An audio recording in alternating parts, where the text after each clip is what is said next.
Hey everyone, hope you guys are enjoying this Starry pilgrimage event.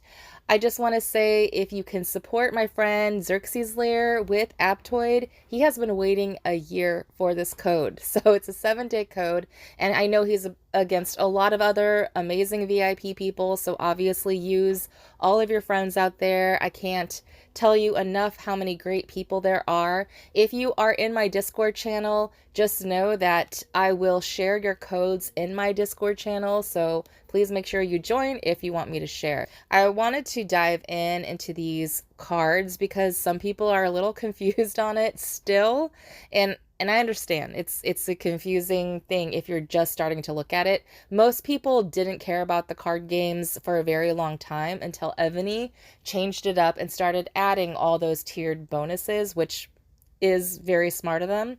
And a lot of the coiners now know that this is a limited card event. So if they're going to want to unpack these buffs, it sounds like this is limited. So let me show you the difference between the Starry Pilgrimage pack. So do you see here? Starry Pilgrimage pack says 20 packs per 99 pack. This is something that a lot of people are overlooking. You are getting basically 50% more cards than you did in World Civilization. Now, you don't have to be a super coiner for this event. I'm telling you right now that a 99 pack with either a double or triple coupon, you're going to be able to unlock most of the golds. And if you unlock most of the golds, you're going to see that it gives you a fairly decent amount of buffs. So just know that you don't have to spend extravagant amounts, but 100 pack will kind of land you in that realm of all the golds. And you can obviously utilize the trading. You can utilize trading with your alliance mates, and you should really do that. I have already made a video on how to exchange with your alliance mates, so check that video out because I don't want to waste time on this video trying to show you that function. So let me show you the World Civilization pack just in comparison. So on the $9.99 packs, you get 2 here versus on the Starry Pilgrimage, you get 3 for the $9.99 packs. But what's important is what do we get in that 99 pack? So as you see here, you'll see 10 packs for $99. So definitely the better deal is the Starry Pilgrimage cards. Now, you can use your World Civilization cards and demolish them and use them to the Starry Pilgrimage and vice versa. So in my case, when I completed all the Starry sets, and this is a rare case, guys, I'm not saying that you guys should do this, but I actually bought a few more packs and demolished them all and applied them to my World Civilization cards in order to get these impossible epic cards to diamond. So I wouldn't advocate doing that if you run out of double coupons or if you're focusing on your buffs and other portions of the event.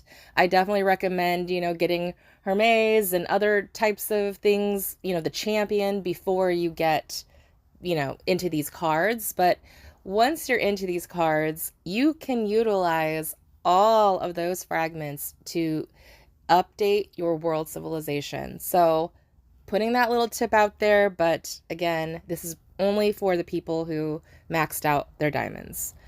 Now, I guess there's a lot of questions that come up from people, and I can kind of go over a couple of the most frequently asked questions, but let me explain it here. What matters most is getting full sets of either silver, gold, or diamond. What is confusing for people is that silver is actually the cards that have the green backgrounds. That's silver. Gold is the ones that have the red backgrounds. That's gold. That is confusing, I understand. And diamond is the one that has purple as the background.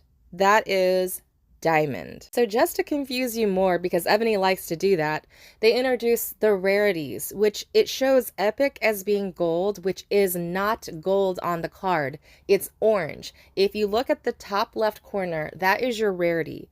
Purple is legendary, and so when you turn over these cards, that purple outline is not diamond, it's not related to anything, it's truly a silver card because of the green background, and the outline of the purple is only to show you the rarity that you got. So it will only do that highlighting for epic and for legendary. So let me show you why the rarity is important here. You get one rarity assigned to one card. There is not multiple cards with multiple rarities. It is only one. So as you see here, when I demolish this gold legendary card, it's 300 fragments that I get back. And this is important to see.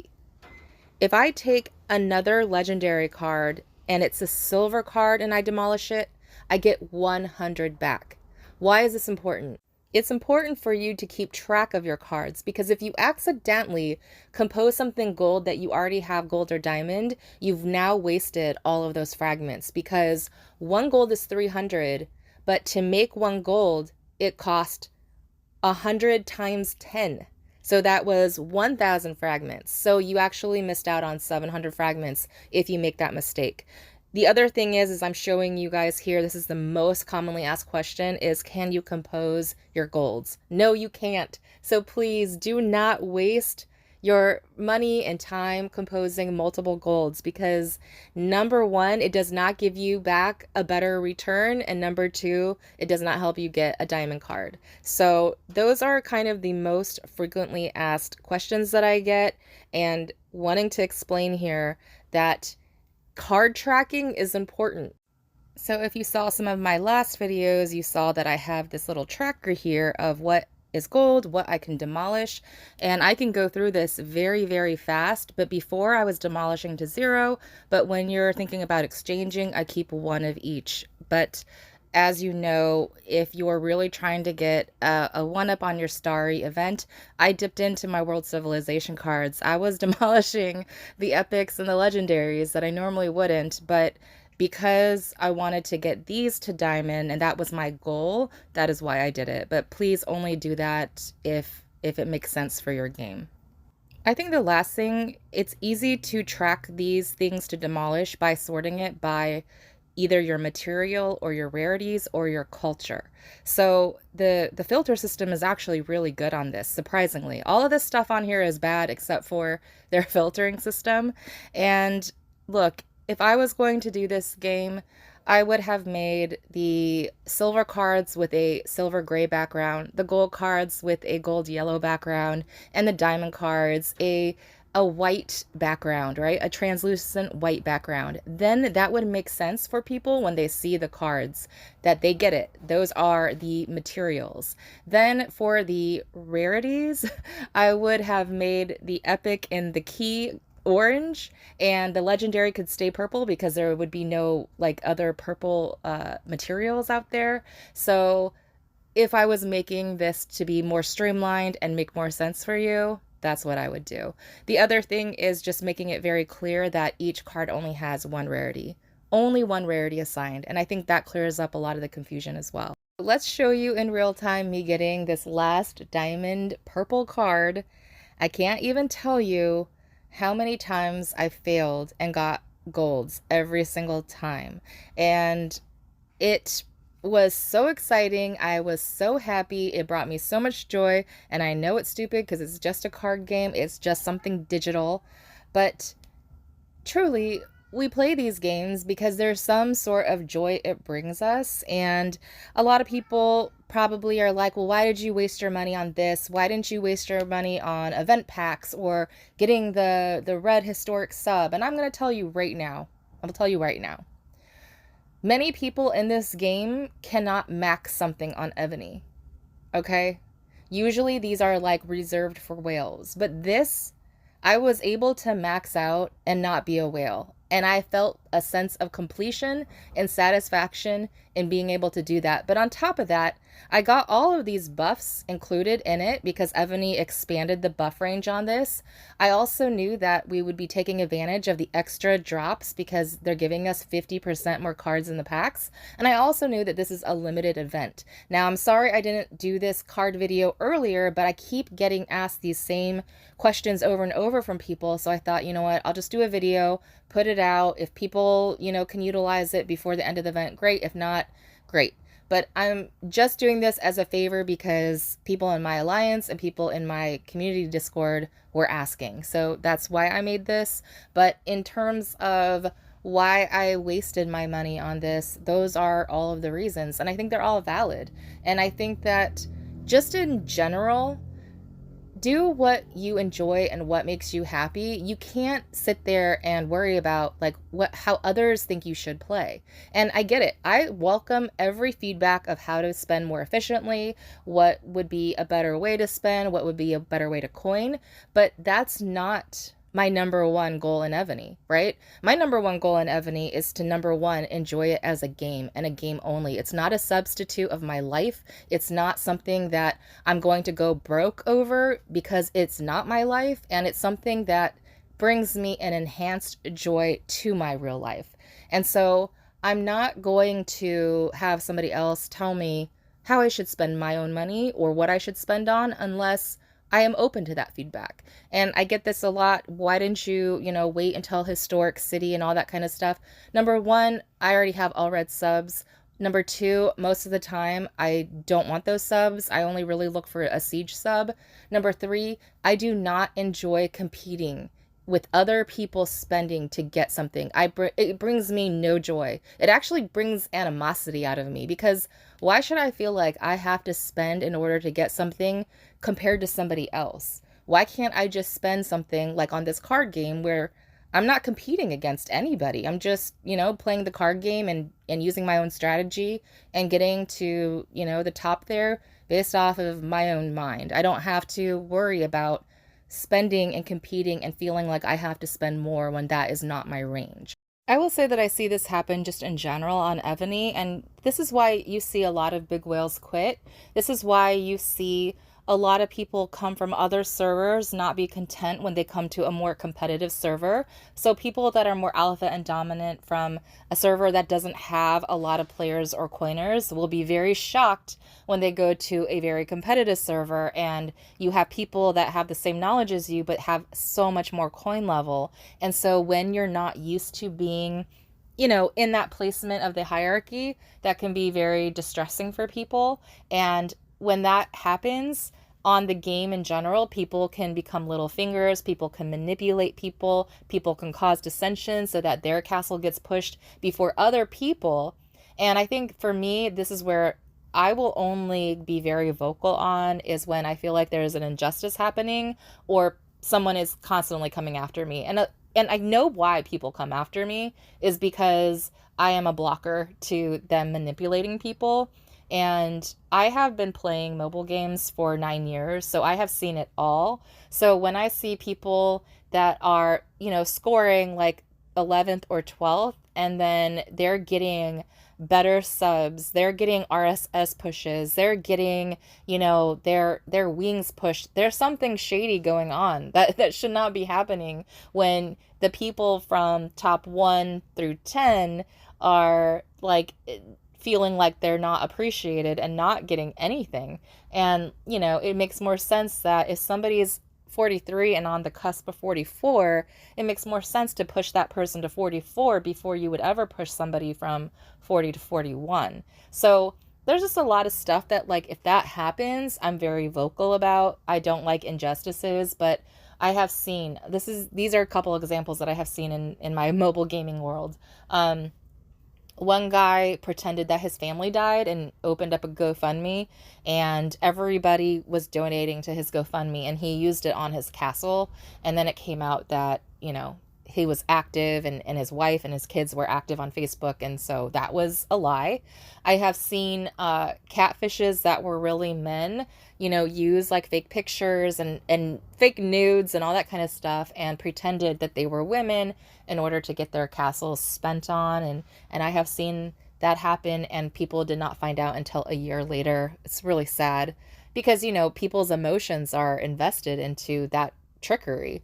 And then the biggest one that I've come across was in King of Avalon, where a mother used her daughter's picture in order to basically get a lot of suitors to basically, pay on her game.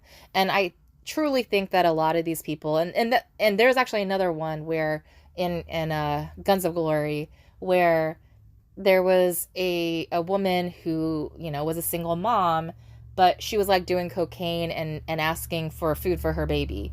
And a guy was like in Canada and she was in, I don't know, France, and he was sending her money. And obviously, you know that it's probably not going to the baby, but her coke habit.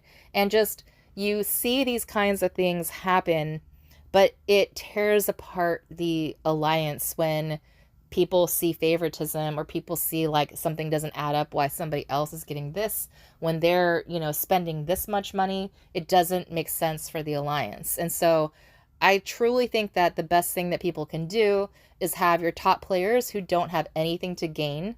They have nothing to gain. They won't get pushed to all stars. They won't have to worry about getting a sub because they already have it. Those are the people that should be shaping how your alliance plays battlefields and shaping like, what people are getting. And you don't have to be like, super sticklers on, this person got 1 point more than the other. I'm not saying that, but have some sort of baseline that's objective that people can see, and you're going to see a much better teamwork and alliance. And I'm only saying this from the experience that I have from working and creating teams and working with the hardest people in the world. I have to work with freaking PR, filmmakers, freaking actors, and being able to work in a way that I can make my team be able to get something done so efficiently because of all the shit that, we're given from these people.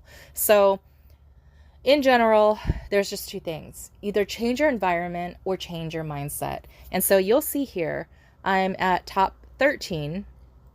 I was at top 10 a couple of days ago or one day ago, and it didn't matter to me because somebody's like, oh, are you going to get top 10? And I was like, no, unless you want to pay for it, because I didn't spend money on this to compete for the castle or to compete with other people's money.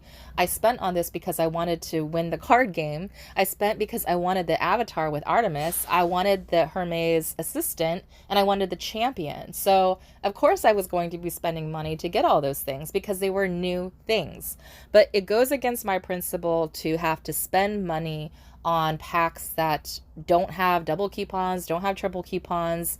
And sure, I can go over, like I already did, I can go over, but I don't think that I would feel happy just looking at this leaderboard for, every other 5 minutes to see if I've slipped, below a certain point. And if I go below 20, maybe I'll spend a couple more hundred, but honestly, I really don't like this castle. I think it looks like a Lego Tonka truck castle. It doesn't look refined.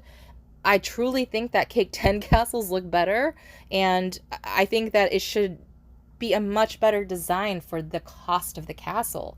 And it's better than the Dog Bowl castle that we got last time, but the base model should be better.